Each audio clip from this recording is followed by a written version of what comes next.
I'm Dr. Kirk Weber from Weber Chiropractic, and this month we're talking about sleep and sleep disorders. And I want to thank Scott and Norma for their questions last week, which drove today's discussion.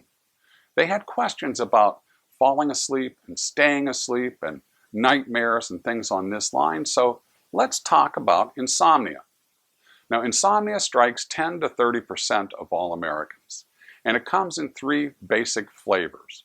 The first is the inability to fall asleep, the second is the inability to maintain sleep, and the third is a combination of both. So the inability to fall asleep, we can work with what I call sleep preparation. We want to make sure that we don't eat or drink anything for about an hour before bed. We want to limit our caffeine and alcohol intake for that same hour before bed. We want to make sure that the room is set to a cooler, comfortable temperature, maybe 68 degrees or so.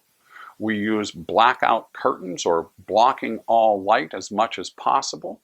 We also want to make sure that we don't use any backlit screens like our cell phone or a tablet or a computer or televisions for at least an hour before we fall asleep. If you have trouble falling asleep, try a warm bath or maybe even reading to see if that doesn't help.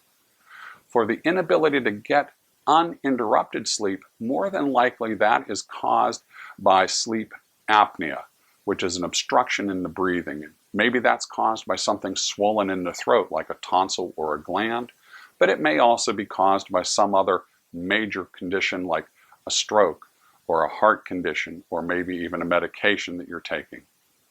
So for the nightmares, it's going to be treated almost the way we treat the sleep preparation, with the exception that maybe we're going to have to add something like an extra hour or two of exercise 2 or 3 times a week, or maybe try something like melatonin, which helps promote sleep in the sleep center of the brain. So I hope this information serves. I hope it's something you can use.